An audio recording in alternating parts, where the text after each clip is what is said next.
We're joined today by Andrew Lewis. Effective September 19th, you'll become the new president and CEO of the Commonwealth Foundation. For those that are not familiar, what is the mission of the Commonwealth Foundation? Yeah, the Commonwealth Foundation, so we're a public policy think tank, and our mission is to transform free market ideas into actionable public policies so that all Pennsylvanians can flourish. That's what we do. PCN viewers probably recognize you as a former state representative. Can you talk a little bit about the experience that you bring to this new role? Sure. Well, first of all, to the PCN viewers, thank you for watching PCN and being engaged as citizens. So I spent 2 terms in the legislature from 2018 to 2022, and a lot of the focus that I brought was on reforming government, making sure that government was transparent, efficient, and effective, advancing individual freedom, and then also advocating for educational opportunity for our kids. I was on the education committee, I was on the state government committee, I was on the judiciary. So just working on those issues. Those were the 3 issues that I really was fighting for as a state rep. And so I think just bringing that, especially when you look at the state government and education committees and looking at all the issues that affect the state and then the issues that affect the educational landscape. And I think those have been very, I would say, helpful in preparing me for this role at Commonwealth Foundation. You also served in the U.S. Army within the White House Communications Agency. Yeah, Can you talk a little bit about what you gained from that military experience? Sure. So I spent about 10 years on active duty in the Army. Started out in reconnaissance. I was a scout for 3 years, spent 15 months in Iraq during the troop surge. And when I came back from Iraq, I ended up getting married. My wife and I, shortly after our marriage, I actually was sent to Korea. So I went to the counterintelligence agents course in Fort Huachuca, Arizona, and was given a badge and orders and was sent to Korea for 2 years. We had our first son there, came back from Korea after 2 years, and I will say that was it was a cool way to start a marriage, 2 years away in another country. It was also a great part of my military career. I ended up as the special agent in charge of my counterintelligence team working on national security issues. So it was a very neat experience. And then I was selected by the Department of Defense to go to the White House Communications Agency. So for those that are unaware, the White House Military Office is a very broad office within the White House. And underneath that, you have a lot of logistical agencies. And the White House Communications Agency provides logistical communications for the president. And so I went there as a counterintelligence agent to work on personnel security and then information security. And one of my roles there that was fun, I was on the advanced team as an assistant presidential communications officer. And so I was responsible for the president's communications on event sites and at the airport. There's this robust communications infrastructure, very large team, like a couple dozen folks. And so I was responsible to make sure that all went off seamlessly.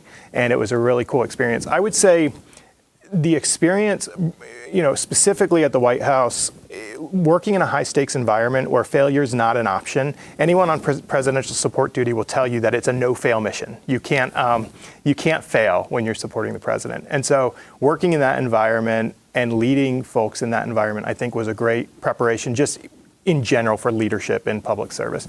Broadly, the military, I would say the emphasis on leadership and especially servant leadership. Believe it or not, a lot of people have this kind of mental image of military leaders as do what I say, whatever I say goes, my way or the highway.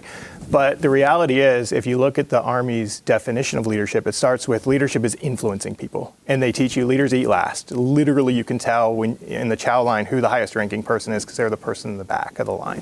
And so I think that experience just kind of prepped me to learn to be a leader and not to to try to have a servant's leader's heart where leaders eat last and bring that mentality to not only business but public service as well. Now, a moment ago, we referenced your time as a state representative as well. What did you learn about how state government works? Yeah, good question. For me, I learned it's a complicated process. So when I was assigned to Washington, D.C. at the White House, I went to George Washington University for grad school. I went to night school, and I got a master's degree in legislative affairs just because I'm very interested in. I was an undergrad political science major. I ended up studying legislative affairs in grad school. And so I learned a little bit about how the legislative process works, but I think being there and working on bills taught me it is truly a complicated process. It's a process that requires a lot of persistence, and it's a process that doesn't happen overnight. So it's kind of when you're talking about legislative affairs and talking about transforming an idea into a law, you've got to go through the committee in the House and then the House floor, and it's considered on first, second, and third consideration. Then it goes to the Senate. So there's this elongated process, and then it's got to go to the governor's desk. One of the last bills that I fought for and was successful in getting passed through the House and then through the Senate ended up getting vetoed by Governor Wolf. And so you can have it check 2 out of 3 boxes. It's got to check all 3. So I think just learning that it requires persistence, and it requires a lot of just perseverance to get bills passed into law. During your legislative service, you were lead sponsor on universal school choice. For those that are, before we get into too much, for those not familiar, what does that mean? Yeah, so universal school choice, the idea is to make sure that every kid, regardless of their zip code, regardless of their upbringing or their socioeconomic status, has access to a world-class education. If you look at our country and the American dream, it starts with opportunity and making sure that every American has opportunity to succeed. And that starts with having an excellent education. And so what my bill would have done is create an education opportunity account for every kid in Pennsylvania who elects to go to a private school. And it would have given them the state portion of the funding. So at the time it was about $6,000 to use as a scholarship to go to the school of their choice. And the beauty of this legislation is it's a win-win, not only for the family and the kid who's going to the school, it's a win for the public school as well, because 2/3 of that funding stays with the public school. So it was a way to provide universal school choice and educational opportunity without taking from the public school, and making sure that families have a ton of options to make sure their kid has access to the American dream. That was House Bill 1. There were some other reforms as well, some charter reform. There was some increase in the EITC and OSTC caps, which is our tax credit scholarship programs. But the biggest crux of that bill was the EOA, the Education Opportunity Account provision. How did the issue of school choice come to your purview? Yeah, so I had a very unconventional upbringing with education. So I was homeschooled K through 12, and then went into the Army and had a unconventional. I did my undergrad with the GI. I started with tuition assistance, and I was able to do it mostly through distance learning, and then actually completely through distance learning. And then my first master's degree was at night school. So I was able to see how, okay, an unconventional education approach can work. Not only can it work, it's necessary, because everybody's learning needs are different. One size doesn't fit all when it comes to education. So my own kind of experience started me thinking along these lines of, hey, every single person needs a tailored opportunity that works best for them. And then hearing the stories of Pennsylvanians, because when you're in the House, you do a lot of traveling. I was, of course, we're all on the policy committee, so we travel a lot for policy hearings and things like that. And hearing the stories of kids in some of these underperforming and failing school districts who would not, in some cases, have survived, let alone graduated school, if they didn't have the opportunity to go to another school. And hearing those stories, coupled with my own already predisposition, really made this a passion project for me to say, hey, let's make sure every kid in Pennsylvania has that opportunity to succeed. If you have a good education, you are almost guaranteed success. But if you don't have a good education in this country, you're almost destined to fail. And so we have an obligation, I'd say it's a moral obligation, to make sure every kid in Pennsylvania has that opportunity for a world-class education. School choice opponents often make the argument that any school choice options might take money away from public schools. How do you respond to that? Yeah, I think we always need to focus on what's best for the student, and we need to fund students and not focus on funding systems. The argument of, hey, this money may be best for the kid, but it might not be best for the school system, would be like saying this cure may be best for the patient, but it might hurt the hospital. It's just an absurd argument.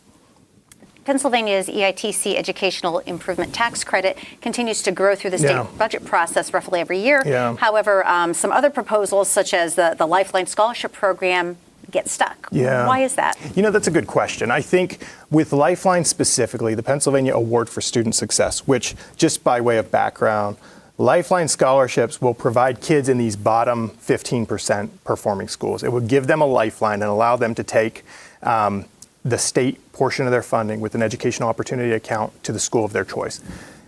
I don't know how, our viewers, just to make sure they're aware, the bottom 15% of our schools 11% are proficient at math. 11% of these kids are proficient in math. In the bottom percent, there are 30 schools in that bottom percent who literally have zero math proficiency, zero at their grade level. So we're talking about an abject failure to make sure these kids have an opportunity for success. And Governor Shapiro, he promised that he supported Lifeline. He has voiced support numerous times. This was passed last year and he line item vetoed it. And he's got an opportunity now to follow through on his promises. And I think with Lifeline, the stall point is Governor Shapiro. The stall point because it was done in the legislature, but he was the stall point because he line item vetoed it. And so we need to finish what we started, and I'm hopeful that we can re-engage and that we can get this done. Are there other states that have school choice policies that you'd like to see Pennsylvania emulate? Yeah, absolutely. So West Virginia is a just in the last couple of years, they passed similar to what I had introduced in the House, which was House Bill 1, and would have, those education opportunity accounts. Arizona has passed legislation that is school choice. I think that there are many states. It's now a mainstream issue where people are seeing and families are having their voices heard that, hey, one size doesn't fit all, and we want opportunities for our kids. Now, you've lived through the state budget process as a lawmaker. Yes. Now that you'll be approaching it from a different perspective with the Commonwealth Foundation, not only the budget, but all of the legislation that tends to move at the same time. What will your top priorities be? Sure. So that will have to be kind of fine-tuned once we understand the legislative landscape after the election. And I think for me, it's premature in two ways. One is being just getting onto the job, and two, not knowing yet what that landscape looks like. And so we'll be defining the top priorities. But what I will tell you is school choice will remain a flagship issue for the Commonwealth Foundation. We're not going to rest till every Pennsylvanian has an opportunity for a world-class education. When I go back and I look at the things that I believe made America exceptional, there's three. One is individual freedom. Two is free market economics, and three is a constitutionally limited government. And I think when you look at those three through the lens of state policy, individual freedom, well, we're going to protect the freedom and opportunity for every kid to have a world-class education. Free market economics, the engine of economics, one of the top engines of economics here in Pennsylvania is our energy sector. It's one of our top competitive advantages. So I think looking at how can we defend the energy market in Pennsylvania is going to be key. And constitutionally limited government on a state level is how do we make sure our government is efficient, transparent, and lives within its means? And you look at, there's policies like the Taxpayer Protection Act that provide a model for what a good policy outcome could look like. But in terms of specifics, I think that's something that we'll be fleshing out in the coming weeks and months here. You've also worked in the business sector. Yeah. How does that influence your perspective on those type of policy issues? Sure. Yeah. So I had the opportunity to grow up in a small business family. My dad's a drywall finisher. Grew up in the the construction sector, and what I found was it's a school of hard knocks, right? It's a little bit difficult. And I remember seeing my dad trying to grow a business, and he's a sole proprietor, it's a small business, and a third of his income is going to taxation. And from a young age, I'm learning that impact on your family's checkbook. So for me, whenever I approach public policy, whether it was as a legislator or today in a think tank, I'm looking at government spending. It doesn't belong to the bureaucrats and it doesn't belong to the legislators. That money belongs to the people who elect those folks. It belongs to the hardworking men and women across our state. And so to me, it's about, I would say, coming from the private sector, having been in the construction industry, having helped create jobs, and then having been a worker in one of those jobs, I think stewardship is the word that comes to mind. And I think our priority when we approach public policy and spending should be about being responsible stewards of those dollars. What can the legislature do to better support the business community? Yeah, good question. I would say kind of get government out of the way of it. We have a very many would say hostile, but at the very least it's a volatile regulatory climate in Pennsylvania. There are a lot of folks who want to invest in Pennsylvania. They want to bring facilities and warehousing and business into the state, but they hesitate to do so because they know I'm not going to get that permit. And even if I have a shot at the permit, it's going to take 18, 24, 36 months. They also know that the regulatory climate consistently shifts. And because of that, they would rather go to Ohio or West Virginia or another state. We don't want that to happen anymore. We want to be the keystone state. We want to capitalize on our competitive advantages. And I think that to help the business community and to help all Pennsylvanians, the legislature should look for policies that create a stable regulatory environment, that bring that tax burden down, and make sure that we have an educational system that can support the next generation workforce. Since you mentioned regulatory, in recent years, the state has advanced some regulatory policy to provide, for example, expedited business permits. Are there other ways that you'd like to see that expanded? There are. So if you look at those specific policies and the percentage of actual permitting it affects, it's a very small percentage, and there's so much more work to be done. And so policy is the first step, but the implementation of that policy is the second step, and making sure it's effective. So I think just making sure that those policies affect more of the permitting process and do so effectively is going to be key. Energy has also become a big issue, not only in this year's election, but also as the legislature is returning for their fall session right now as we speak. What kind of energy policies would the Commonwealth Foundation advocate on behalf of as you move forward? Yeah, so we just published our energy platform, commonwealthfoundation.org. You can read up on it. It's important to remember that in Pennsylvania, our top competitive advantage is our energy sector. I mean, it creates hundreds of thousands of jobs in Pennsylvania. And we have Marcellus and Utica shale formations right under our feet. We need to capitalize on that.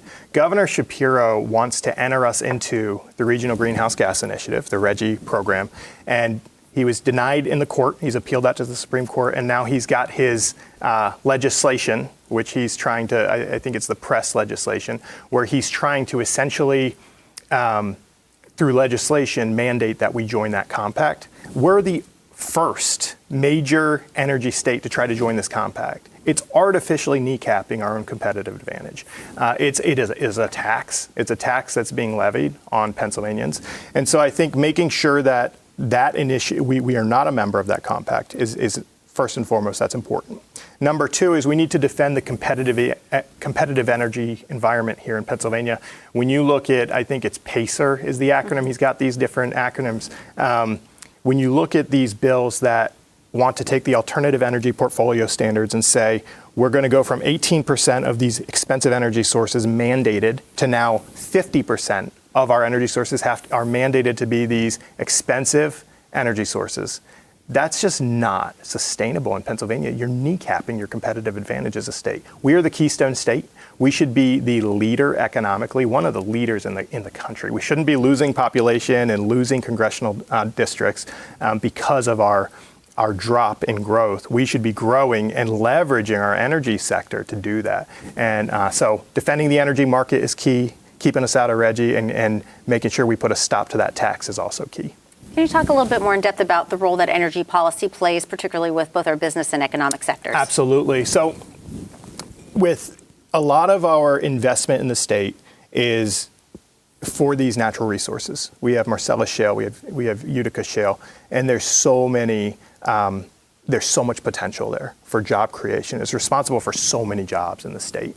And when you have, let's say, AEPS, the Alternative Energy Portfolio Standards, mandating that 18% of all energy produced has to come from specific sources that end up being expensive, and it's an artificial manipulation of the market, basically. What that does is it creates less opportunity for job creation.